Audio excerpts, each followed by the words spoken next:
Par exemple, on s'est peu posé la question de pourquoi Québec a voté non. La ville de Québec, la grande région de Québec. Pourquoi elle a voté non? Ça, on peut travailler là-dessus. On peut essayer de séduire Québec. Il y a une droite à Québec qui demande, on le sait, elle est émergente. Vous l'avez reçue à votre émission, je pense. Elle veut une constitution. Elle veut qu'on lui parle. Ces gens-là, s'ils votent pour le oui... Ah ouais.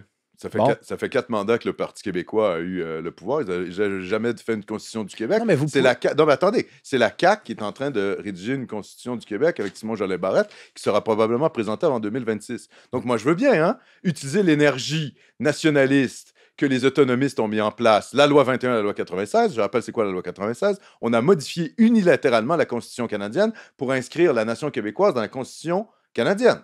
Comment ça se fait que ça prend, soi-disant, les mous de François Legault pour faire ça, et que le Parti québécois n'a jamais fait ça en 4 ans? Parce qu'ils sont focalisés sur une stratégie qui est la stratégie du ça passe ou ça casse. On fait le référendum, on fait un 50% plus 1, on se croise les doigts que la France nous reconnaisse, et puis on se dit, le Canada n'aura pas le choix de nous reconnaître, les États-Unis, on va espérer, prier tous les dieux possibles, imaginables. Personne n'a dit ça.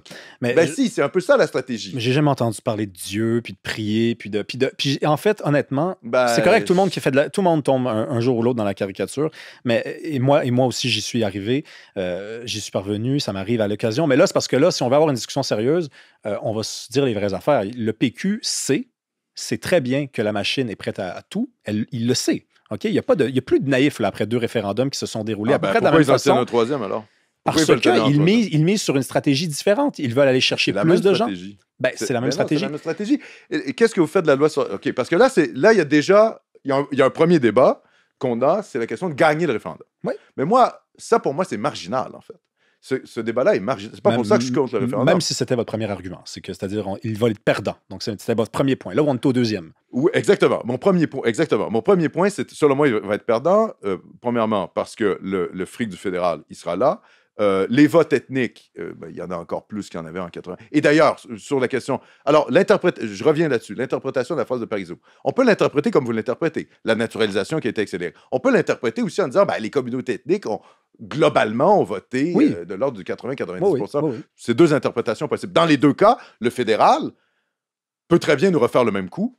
Je ne vois pas pourquoi il ne le ferait pas. En plus, avec le nombre de demandeurs d'asile qu'on a reçus au Québec avec le chemin Roxham, il y a un bassin de gens qui n'ont pas encore la citoyenneté canadienne et qui sont à 2 doigts de la recevoir parce qu'on donne la citoyenneté canadienne à n'importe qui débarque, même les gens dont la demande d'asile a été refusée. Vous savez qu'on ne renvoie plus chez eux les Haïtiens dont la demande d'asile a été refusée parce qu'on considère qu'Haïti est un pays non sûr. Donc, en fait, l'immigration illégale par des demandeurs d'asile dont la demande d'asile est refusée se font donner la citoyenneté canadienne. C'est fou, quoi. Ouais, mais j'ai reçu Jean-François Lisée ici qui m'expliquait, et là-dessus, je pense que je lui ferai confiance, que c'est possible, avec le peu de pouvoir de Québec, de quand même déterminer est-ce que tous les gens qui sont citoyens, qui sont ici sur le territoire, peuvent voter en cas de référendum? Il faut-il qu'ils soient arrivés dans les 2, 3, 4, 5 dernières années? C'est possible d'ouvrir ce débat-là, puisque du côté souverainiste, on est au courant que la stratégie fédéraliste va consister tout de même et encore, toujours, continuellement, à aller dans ce sens-là. Là, ça va être le camp souverainiste qui va être nazifié, qui va être fascisé, qui va être extrême droitisé, ce ne sera pas moi. Parce que là, vous allez finalement dire il y a des bons citoyens canadiens, des mauvais citoyens canadiens. Non, c'est pas exactement ça. C'est qu'il y a des gens qui sont arrivés ici depuis 2 ans, je ne vois pas pourquoi on leur donnerait le droit de vote. Mais vous comprenez très bien que la presse et Rima El Khoury et Radio-Canada vont vous extrême droitiser. Là, ce sera plus juste Cormier-Denis qui va être extrême droitisé. Mais personne ne vous dit que ce sera facile, M. Cormier-Denis. Et personne ne vous dit même que du côté péquiste, on pense que ce l'est. Là, vous vous inventez un monde. Non, je n'invente pas un monde, M. Villemur. S'il pensait que c'était facile, il ne reproduirait pas la même stratégie perdante. Difficile, vous voulez dire. S'il pensait que c'était difficile.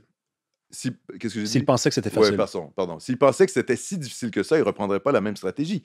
Moi, je pense que le camp souverainiste, et c'est ce qu'on constate, le camp souverainiste croit que le fédéral va être de bonne foi. Le référendum gagnant, déjà, je n'y crois pas parce que pouvoir de dépenser du fédéral et augmentation de la population par l'immigration, on est rendu 9 millions. Il y a combien de plus d'immigrants de plus qu'en 95? Combien de centaines de milliers d'immigrants de plus qui, à 80%, vont voter non au référendum en toute probabilité. Mais c'est énorme. Donc moi, je pense que si on tient un référendum, en plus, dans les circonstances géopolitiques actuelles en Amérique du Nord, où on a un impérialisme américain pancontinental qui va jusqu'au Groenland, où finalement la rhétorique annexionniste de Trump n'a même pas été stoppée par l'élection de Mark Carney, on l'a vu à la conférence de presse, qui est la première conférence de presse qu'il a faite avec lui. C'était le 6 mai, pour les gens qui... C'était le 6 mai. Et en fait, Trump, comment je dirais, les volontés géopolitiques trumpiennes, la guerre tarifaire qui est menée par les États-Unis, par le protectionnisme national-populiste trumpien, ont hystérisé le débat de la dernière campagne fédérale, et ce sera la même chose dans un cas référendaire. Je pense que c'est le pire moment depuis très longtemps pour tenir un référendum là-dessus. Ça, c'est sur la question. Là, on est juste dans la technicalité de gagner le référendum. Et je pense que si jamais il y a un troisième référendum aux alentours de 2027, 2028, quelque chose comme ça, c'est ce que je crois, je pense que ça sera... Le taux d'appui va être plus faible qu'en 95. En plus, et je vais vous dire pourquoi, pour des raisons idéologiques, c'est contrairement à 95, quand 95, il faut bien comprendre, il y a une montée en puissance à cause de l'échec de Meach et Charlottetown. Il y avait un appétit constitutionnel. Aujourd'hui, la société québécoise, moi, je pense qu'il y a un appétit politique au Québec, mais l'appétit est plutôt arrivé sur le clivage gauche-droite. Je trouve que la société, on est plus divisé qu'en 95 sur la question gauche-droite. Je suis désolé, là. Moi, je veux bien te croire que Québec solidaire, Ruba Gazal, tout ça, Vincent Marissal, tous les types de Québec solidaire se disent souverainistes. Mais pour moi, ça ne veut rien dire. Quand l'ensemble de vos positions politiques se font contre la nation québécoise, je veux dire, j'en ai rien à foutre que les gens se disent souverainistes. C'est comme la poésie pour moi. Le but, c'est pas de se dire souverainiste, c'est de travailler à l'intérêt national du Québec. C'est ça qui compte. Et pour moi, ce que fait actuellement la CAQ est 100 fois plus dans l'intérêt national du Québec que le programme de Québec solidaire qui se dit souverainiste, mais qui fait le jeu du fédéral surtout. Ça, on est d'accord. Ça, on est d'accord. Ben, on est d'accord, mais c'est pas si simple que ça.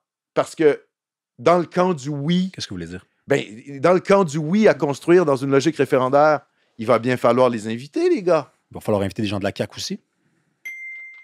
Oui, il va falloir inviter des gens de la CAQ. On pourrait même être surpris quand on fera le dénombrement, à savoir, y a-t-il plus de gens de QS ou plus de gens de la CAQ dans l'autobus du oui? Ah, mais là, c'est très intéressant, parce que qu'est-ce que ça veut... Alors, l'autobus du oui, déjà, s'il y a un camp du oui, ça veut dire que la CAQ a explosé, ça, c'est l'autre débat, et ça veut dire qu'il y a un camp du non qui est revitalisé. Hein? Ça veut dire que le Parti québécois et le Parti libéral sont les frères jumeaux. Tout à fait. Et en fait, la revitalisation de la question référendaire... Les frères jumeaux, comment je veux dire, les frères jumeaux... les meilleurs ennemis. C'est les frères Scott, là, pour les gens qui se rappellent de la série jeunesse, là, les deux frères, même père, mais ils s'aiment pas beaucoup. Là. Oui, mais en même temps, regardez, ce sont les deux partis qui ont construit le Québec depuis la Révolution tranquille. Tout à fait. Et d'ailleurs, le Parti libéral... Alors, ça nous envoie dans un autre... Oui, restons sur le référendum. Oui, il y a plein d'apartés. Non, mais c'est pas votre problème. On peut passer une heure sur le Parti libéral, sur son côté polymorphe. Ils sont des pervers polymorphes, les libéraux. Ils sont passés de la gauche à la droite, ils peuvent repasser à la gauche. Ils sont très bons, les libéraux. Il ne faut jamais les compter pour morts. Je dis ça à tous les nationalistes, que vous soyez péquistes ou autres. Faites très attention au Parti libéral.